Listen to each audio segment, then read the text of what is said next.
بسم الله الرحمن الرحيم. الحمد لله وكفى، والصلاة والسلام على من لا نبي بعده. أما بعد، فأعوذ بالله من الشيطان الرجيم. بسم الله الرحمن الرحيم. قل إن كنتم تحبون الله فاتبعوني يحببكم الله ويغفر لكم ذنوبكم والله غفور رحيم. وقال رسول الله صلى الله عليه وسلم: من أحب سنتي فقد أحبني، ومن أحبني كان معي في الجنة، أو كما قال رسول الله صلى الله عليه وسلم: رب اشرح لي صدري ويسر لي أمري واحلل عقدة من لساني يفقهوا قولي. سبحانك لا علم لنا إلا ما علمتنا إنك أنت العليم الحكيم. صدق الله وصدق رسوله النبي الكريم، ونحن على ذلك من الشاهدين والشاكرين، والحمد لله رب العالمين. اللهم صل على محمد وعلى آل محمد كما صليت على إبراهيم وعلى آل إبراهيم إنك حميد مجيد. اللهم بارك على محمد وعلى آل محمد كما باركت على إبراهيم وعلى آل إبراهيم إنك حميد مجيد. اللہ تبارک و تعالی نے انسانیت کو پیدا فرمایا، ساتھ میں خیر بھی پیدا فرما دی، شر بھی پیدا فرما دی، تاریکی بھی پیدا فرما دی، روشنی بھی پیدا فرما دی، فسق و فجور بھی ہے، نیکی اور بھلائی کا راستہ بھی ہے۔ اب انسانوں کو صحیح راستے کا تعین کرنے کے لیے، صحیح راستہ اختیار کرنے کے لیے، صحیح راستہ بتانے کے لیے اللہ تبارک و تعالی نے انبیاء علیہ السلام کو دنیا میں مبعوث فرمایا۔ ہر نبی اپنی امت کو اللہ تبارک و تعالی کی طرف سے جو بھلائی کا راستہ تھا، خیر کا راستہ تھا، نیکی کا راستہ تھا، روشنی کا راستہ تھا، اس راستے کی رہنمائی کرتا، اس راستے کی طرف بلاتا اور اس کی دعوت دیتا۔ جبکہ اس سلسلہ نبوت کی انتہا جناب محمد مصطفیٰ صلی اللہ علیہ وسلم پر فرما دی کہ جناب نبی کریم صلی اللہ علیہ وسلم تمام انبیاء میں سب سے آخر میں تشریف لائے اور آپ کو خاتم الانبیاء فرما دیا کہ آپ اللہ کے آخری پیغمبر ہیں، آپ کے بعد اب کوئی نبی آنے والا نہیں۔ اور جناب نبی کریم صلی اللہ علیہ وسلم کے طریقے کو آپ صلی اللہ علیہ وسلم نے جو شریعت اور دین عطا فرمایا اس کو مکمل اور تام فرما دیا۔ اب جو آدمی یہ چاہے کہ میں نیکی کے راستے پر رہوں، بھلائی کے راستے پر بھی رہوں، جو یہ چاہے میں گمراہی اور ظلمت کے راستے سے بچ جاؤں، ہدایت کے راستے پر رہوں، روشنی کے راستے پر رہوں، تو اس کے لیے واضح لفظوں میں اعلان فرما دیا کہ تم اگر اللہ تبارک و تعالی سے محبت رکھتے ہو فاتبعونی، تو تمہیں میرے پیارے پیغمبر صلی اللہ علیہ وسلم کا اتباع کرنا ہو، میرے پیغمبر صلی اللہ علیہ وسلم کے لائے ہوئے طریقے پر چلنا ہوگا، اپنی زندگی جناب نبی کریم صلی اللہ علیہ وسلم کی زندگی کو دیکھ کر گزارنی ہوگی۔ ایک حدیث میں آتا ہے آپ صلی اللہ علیہ وسلم نے ارشاد فرمایا ان قریب تم میرے بعد اختلاف دیکھو گے، فتنوں کا زمانہ برپا ہو جائے گا، اس وقت تم میری سنت کو، میرے خلفائے راشدین کی سنت کو مضبوطی سے تھام لے کہ تم اگر یہ چاہو کہ تم فتنوں سے بچ جاؤ، گمراہی سے بچ جاؤ، خرافات سے بچ جاؤ، تو ایک ہی چیز ہے کہ تم سنت نبوی کو مضبوطی کے ساتھ لے لینا۔ صحابہ کرام رضوان اللہ علیہ اجمعین، خلفائے اربعہ جو مبارک طریقہ تمہیں دے جائیں اس طریقے کو مضبوطی سے تھام لینا،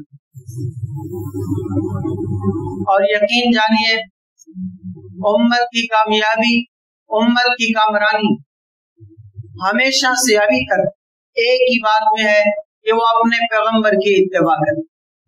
کوئی قوم بھی کامیابی کی طرف نہیں بڑھ سکے گی، کامرانی کی طرف نہیں بڑھ سکے گی جب تک کہ وہ اپنے پیغمبر کا اتباع نہ کر سکے۔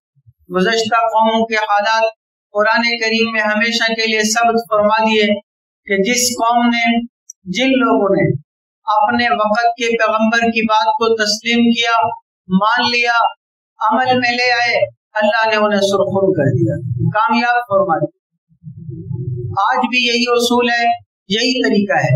جو آدمی بھی اپنے پیغمبر صلی اللہ علیہ وسلم کے طریقہ زندگی کو اپنا طریقہ زندگی بنائے گا، آپ صلی اللہ علیہ وسلم کے مبارک اعمال کو اپنی زندگی کے اعمال میں لائے گا، اللہ اسے کامیابی سے ہمکنار کر دے گا، اللہ اسے کامرانی نصیب فرما دے گا۔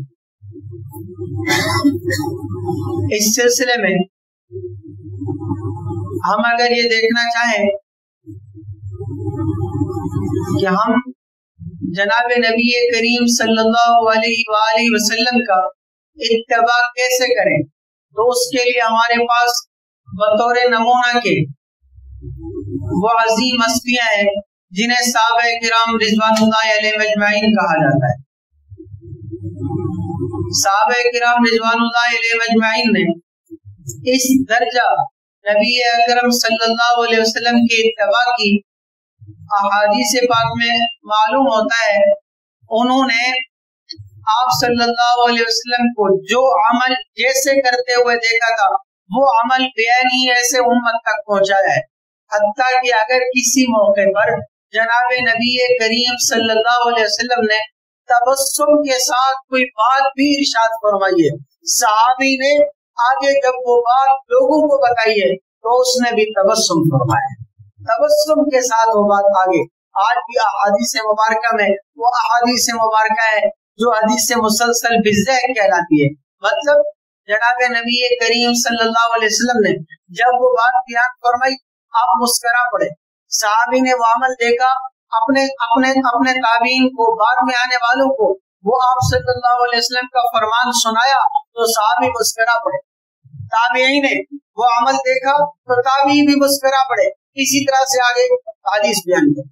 ایسے حدیث مسلسل فی اسودین ہے کہ جناب نبی کریم صلی اللہ علیہ وسلم نے ایک حدیث بیان فرمائی، پہلے صحابہ کو کھجور اور پانی پلایا، پھر حدیث بیان فرمائی، صحابی نے آگے اپنے شاگردوں کو حدیث سنائی، پہلے کھجور اور پانی دیا پھر وہ حدیث سنائی، وہ حدیث مسلسل فی اسودین کہلاتی، یعنی صحابہ کرام رضوان اللہ تعالی علیہ اجمعین وہ مقدس ہستیاں ہیں جنہوں نے جناب نبی اکرم صلی اللہ علیہ وسلم کا اتباع کر کے دکھا دیا کہ کوئی بعد میں یہ نہ کہے کہ ہمیں سمجھ بھی نہ آیا تھا کہ اتباع کیسے کیا جاتا ہے۔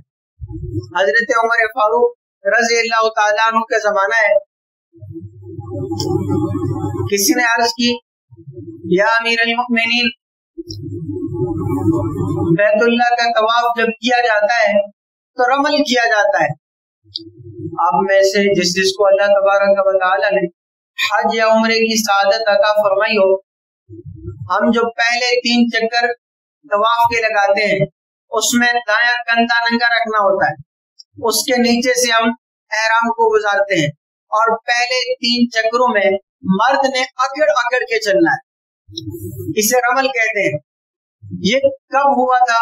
جب جناب نبی کریم صلی اللہ علیہ وسلم مکہ مکرمہ میں فاتح بن کے داخل ہوئے، آپ نے صحابہ کرام رضوان اللہ علیہم اجمعین سے فرمایا کہ آج آپ نے جو طواف کرنا ہے ایسے طواف کرنا ہے جیسے پتہ چلے کہ کوئی پہلوان آدمی طواف کر رہا ہے، پہلوانوں کی طرح، تاکہ آل مکہ یہ نہ سمجھے کہ مسلمان بالکل ضعیف ہو گئے ہیں، مدینہ طیبہ جا کر بالکل نحیف اور کمزور ہو گئے ہیں، لاغر ہو گئے ہیں۔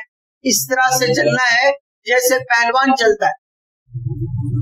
تو حضرت عمر رضی اللہ تعالیٰ عنہ سے کسی آدمی نے کہا، حضرت رمل تو کیا تھا اس وقت جب آل مکہ کو شان و شوکت دکھانی تھی اسلام کی، مسلمانوں کی، اس لیے حکم دیا گیا تھا کہ اب ہم ایسے چلیں گے جیسے پہلوان چلتا ہے۔ اب تو وہ بات نہیں رہی ہے، اب تو آل مکہ سب اسلام والے ہیں۔ اس وقت تو آل مکہ میں بے شمار ایسے لوگ تھے جو ابھی تک اسلام قبول نہیں کر رہے تھے، ان کو مسلمانوں کا شان روب دبدبا دکھایا جا چکا۔ اب تو ہم رمل نہ کریں، اب ہم طواف کے پہلے جو 3 چکر ہیں وہ اگڑ کے نہ چلیں، پہلوان کی طرح نہ چلیں۔ حضرت عمر رضی اللہ تعالیٰ عنہ نے عجیب جملہ ارشاد فرمایا، فرمانے لگے ہم وہ کام کبھی نہیں چھوڑ سکتے جس کام کو ہم جناب نبی اکرم صلی اللہ علیہ وسلم کے عہد میں، آپ کے زمانے میں کیا کرتے، یعنی جو کام جس طرح سے جناب نبی اکرم صلی اللہ علیہ وسلم کو ہم نے کرتے ہوئے دیکھا، ہم اپنی زندگی اسی طرح سے گزاریں، چاہے ہماری عقل میں آئے چاہے ہماری عقل میں نہ آئے۔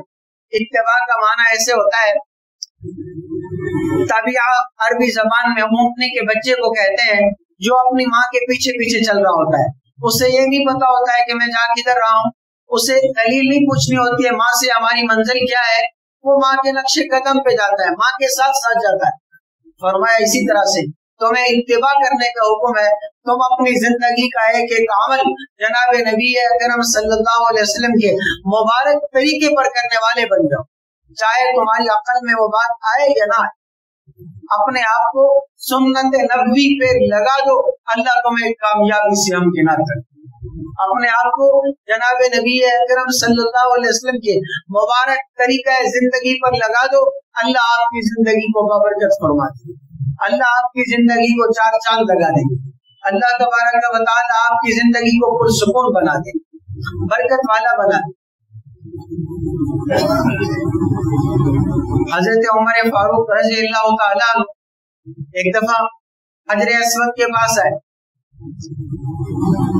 آپ فرمانے لگے انی عالم، مجھے یقین ہے، انک حجر، کہ تو ایک پتھر ہے، لا ينفع ولا يضر، نہ تو کوئی نفع دے سکتا ہے نہ نقصان دے سکتا ہے۔ اللہ جل شانہ کی قسم، میں نے اپنے پیارے پیغمبر صلی اللہ علیہ وسلم کو دیکھا کہ وہ تجھے بوسہ دیتے تھے، میں اس لیے تجھے بوسہ دیتا ہوں۔ مجھے یقین ہے کہ تو پتھر ہے، نہ نفع دے سکتا ہے نہ نقصان دے سکتا ہے، لیکن میں یہ عمل کیوں کر رہا ہوں، بوسہ کیوں دے رہا ہوں، کہ میں نے جناب نبی اکرم صلی اللہ علیہ وسلم کو دیکھا کہ آپ صلی اللہ علیہ وسلم نے تجھے بوسہ دیا، اس لیے میں تجھے بوسہ دے رہا ہوں۔ اس امت کو بھی، اس زمانے میں بھی آپ صلی اللہ علیہ وسلم کے طریقہ زندگی کو آج اپنے زندگی میں لانے کی ضرورت ہے۔ آج ہم پریشانیوں کے شکار کیوں ہیں؟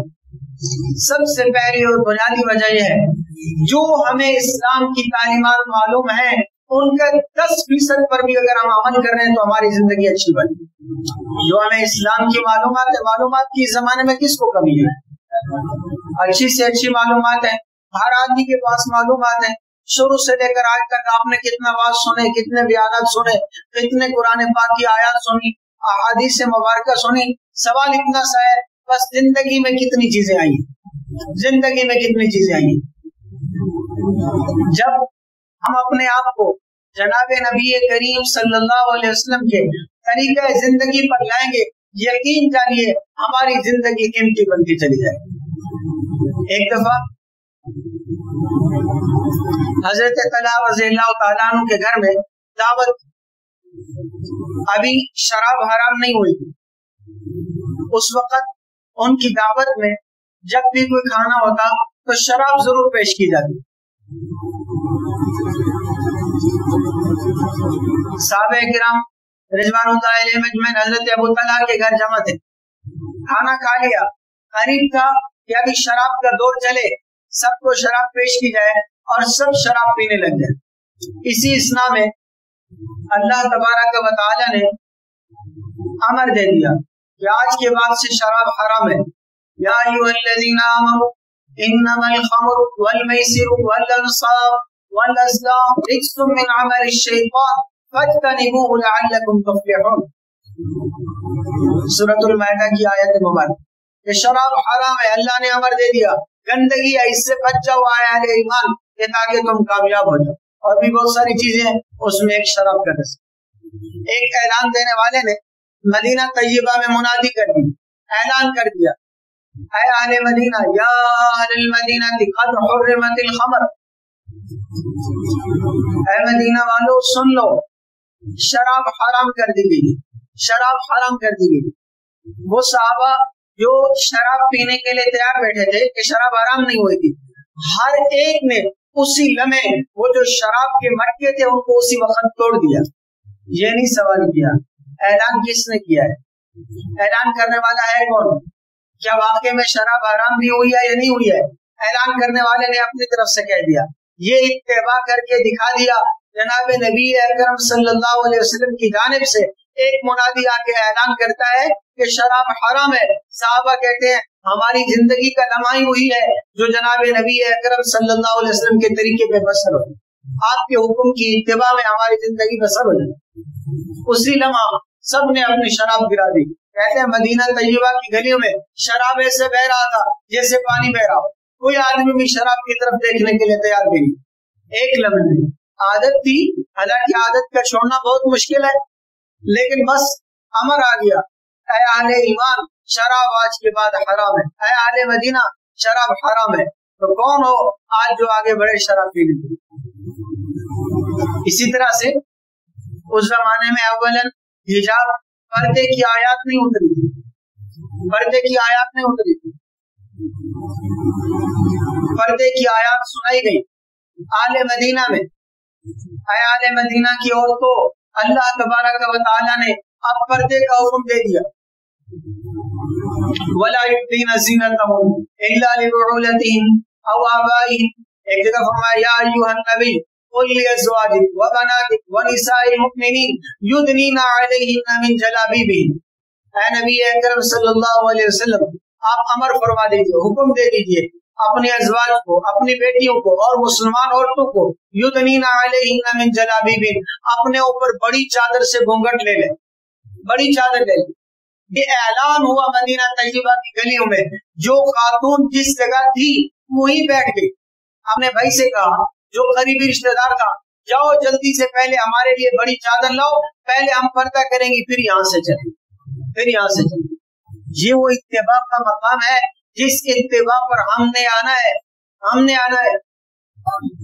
اللہ تعالیٰ نے صاف صاف لفظوں میں فرما دیا اگر تمہارا دعویٰ یہ ہے کہ تمہیں اللہ سے محبت ہے، فاتبعونی، اس محبت کا پتہ تب چلے گا جب تم میرے محبوب صلی اللہ علیہ وسلم کے طریقہ زندگی پہ چلو، فاتبعونی، میرے نبی کے طریقے پہ چلو گے، یحببکم اللہ، میں اللہ تم سے محبت کروں گا، ویغفر لکم ذنوبکم، میں اللہ تمہارے گناہوں کو معاف کروں، واللہ غفور رحیم، اللہ معاف کرنے والے ہیں، اللہ بڑے مہربان۔ صاف صاف لفظوں میں ہمیں سمجھا دیا گیا کہ ہماری زندگی کا لمحہ وہی قیمتی ہے جو جناب نبی اکرم صلی اللہ علیہ وسلم کے مبارک طریقے پہ بسر ہو۔ حضرت حذیفہ رضی اللہ تعالیٰ عنہ ایران کی طرف تشریف لے گئے۔ اس زمانے میں دو حکومتیں تھیں، سلطنتیں تھیں جو اپنے اعتبار سے بڑی پاورفل سمجھی جاتی تھی، ان کی طاقت، ان کا روب لوگوں پر بہت زیادہ تھا۔ ایک روم، ایک کسرا، کیسر و کسرا کے نام سے روم والوں کو کیسر کہا جاتا ہے، ایران والوں کو کسرا کہا جاتا ہے۔ کسرا کے پاس گئے، جب ان لوگوں کو دعوت دی، ان لوگوں نے کہا ہم آپ کے ساتھ مذاکرات کرتے ہیں، حضرت حذیفہ اور حضرت عامر بن ربیع رضی اللہ تعالیٰ عنہ یہ مذاکرات کرنے والوں میں گئے. جب وہ ایران کے بادشاہ کے پاس جانے لگے، باہر ایک حاجب کھڑا تھا، دربان کھڑا تھا. اس نے جب ان حضرات کے لباس کو دیکھا تو وہ کہنے لگا آپ بادشاہ سے ملاقات کے لیے جا رہے ہیں، آپ کے لباس پہ تو پیمند لگے ہیں، سفر کر کے آئے ہیں، گھر تو غبار بھی ہے، ہم آپ کو اور لباس دیتے ہیں. آپ نے بادشاہ سے ملاقات کرنی ہے تو وہ عمدہ لباس پہنے، پھر ہمارے بادشاہ سے ملاقات کرے. حضرت حذیفہ رضی اللہ تعالیٰ عنہ فرمانے لگے ہم نے یہ لباس پہنا ہے اپنے قائد اپنے پیغمبر صلی اللہ علیہ وسلم کو دیکھ کر، ان کے طریقہ زندگی کو دیکھ کر. اب ہم اپنا لباس چھوڑ کے غیر کا لباس پہننے کے لیے تیار نہیں. اگر تمہارا بادشاہ ہمارے ساتھ ان کپڑوں میں ملاقات کرے گا تو ہم ملاقات کریں گے، مگر نہ ہمیں اس کی ملاقات کی ضرورت نہیں. یہ گفتگو ہو رہی تھی اور حضرت عامر بن ربیع رضی اللہ تعالیٰ عنہ کے ہاتھ میں جو تلوار تھی اسے کچھ سنجیاں ٹوٹنے والی تھی، وہ لوہے کی تاروں کے ساتھ اسے جوڑ رہے. وہ حاجب و دربان کہنے لگا ان ٹوٹی ہوئی تلواروں سے تم کسرا جیسی سلطنت کو فتح کرو گے؟ ان ٹوٹی ہوئی تلواروں کے ساتھ تم کسرا جیسی سلطنت کا مقابلہ کرو گے؟ عامر بن ربیع رضی اللہ تعالیٰ عنہ نے عجیب جملہ فرمایا، فرمانے لگے ہے دربان تم نے تلوار کو دیکھی ہے، وہ بازو نہیں دیکھی ہے جن بازو کے ساتھ یہ تلوار چلتی. وہ کہنے لگا تلوار کو میں نے دیکھ لی، وہ بازو بھی دکھا دو. آپ نے فرمایا تم اپنی سلطنت کی سب سے مضبوط ڈھال لے کے کھڑے ہو جاؤ، جس سے تلوار کا وار روکا جاتا ہے. ڈھال اس زمانے میں لوہے کو، تو وہ عمدہ قسم کی اپنے سلطنت کی بڑی اچھی سی ڈھال لے کے کھڑا ہو گیا. حضرت عامر بن ربیع رضی اللہ تعالیٰ نے ایک ضرب لگائی اور وہ ڈھال دو ٹکڑے ہو. اب بادشاہ سے ملاقات ہوئی. بات چیت اور مذاکرات سے پہلے انہوں نے بطور اکرام کے پہلے کھانا پیش کیا، دسترخوان لگایا، کھانا کھا رہے تھے. حضرت حذیفہ رضی اللہ تعالیٰ عنہ کے ہاتھوں سے ایک لقمہ دسترخوان پہ گر گیا. اب اس سلسلے میں سنت یہ ہے اگر دسترخوان پہ کوئی لقمہ گر جاتا ہے تو آپ اس لقمے کو صاف کر کے کھا لیں. دسترخوان پہ اگر دسترخوان صاف ہوتے تھے، پاکیزہ ہوتے تھے، تو دسترخوان پہ اگر کوئی لقمہ گر جاتا ہے تو اسے صاف کر کے کھا لیں. حضرت حذیفہ رضی اللہ تعالیٰ عنہ وہ لقمہ اٹھانے لگے. جو پاس ساتھی بیٹھے تھے انہوں نے کونی سے اشارہ کیا، کہاں بیٹھے ہو، خیال کرو اس بات کا، یہ کسرا کی سلطنت ہے، یہ بہت بڑے دربار ہے، اگر ہم یہ گرا ہوا لقمہ اٹھائیں گے تو یہ لوگ کیا کہیں گے ہمیں؟ یہ کیسے لوگ ہیں جو لقمہ نیچے گر گیا دسترخوان پہ اسے بھی اٹھا لیتے ہیں. حضرت حذیفہ رضی اللہ تعالیٰ عنہ نے ایک تاریخی جملہ ارشاد فرمایا، فرمانے لگے اترک سنت حبیبی بہؤلاء الحمقاء، اترک سنت حبیبی، کیا میں اپنے محبوب جناب نبی کریم صلی اللہ علیہ وسلم کی مبارک سنت کو ان احمق لوگوں کی وجہ سے چھوڑ دوں، ان بے وقوف لوگوں کی وجہ سے میں اپنے نبی کا طریقہ چھوڑ دوں؟ ہاں یہ وہ چیز تھی ان صحابہ کرام کے پاس، اللہ کی قسم انہوں نے دنیا میں اسلام کا علم بلند کیا ہے، انہوں نے دنیا میں اللہ کے دین کے لیے سر توڑ کوششیں کی ہیں، جس کا نتیجہ یہ ہے کہ کوئی علاقہ ایسا نہیں ہے جہاں پہ صحابہ کرام پہنچے نہ ہوں اور ان کی دعوت نہ پہنچے. آپ کے ملک پاکستان میں کئی جگہ پہ صحابہ کرام رضوان اللہ علیہ اجمعین کے قبور ہے، جہاں گئے اللہ نے ان کو فتح و نصرت عطا فرما دی. وجہ کیا تھی؟ وجہ صاف اور ایک ہی ہے کہ ان لوگوں نے اپنی زندگی کو جناب نبی اکرم صلی اللہ علیہ وسلم کی زندگی جیسا بنا دیا تھا. جو بات اپنے پیارے پیغمبر صلی اللہ علیہ وسلم نے دیکھی اس کو اپنی زندگی میں لے. حضرت ابن عمر رضی اللہ تعالیٰ عنہ ان کی زندگی بہت عجیب تھی. انہوں نے نبی اکرم صلی اللہ علیہ وسلم کا جو عمل سفر میں دیکھا، حضر میں دیکھا، جہاں جیسے دیکھا اس عمل کو بجا لایا. سفر میں آپ صلی اللہ علیہ وسلم نے کسی جگہ پہ نماز کا وقت ہو گیا، وہاں آپ اترے، قضاء حاجت کے لیے تشریف لے گئے، وضو فرمایا، نماز ادا فرمائی. ابن عمر اس جگہ پہنچتے تھے، وہی جگہ پہ اسی طرح سے وضو کرتے، ضرورت پوری کرتے اور نماز ادا کرتے، اور معلومات میں رہتے تھے کہ جناب نبی اکرم صلی اللہ علیہ وسلم نے سفر میں کہاں پہ قیام فرمایا، کہاں پڑاؤ فرمایا، کہاں نماز ادا فرمائی، تاکہ میں اپنے پیارے پیغمبر صلی اللہ علیہ وسلم کے، یہ حج کا سفر تھا،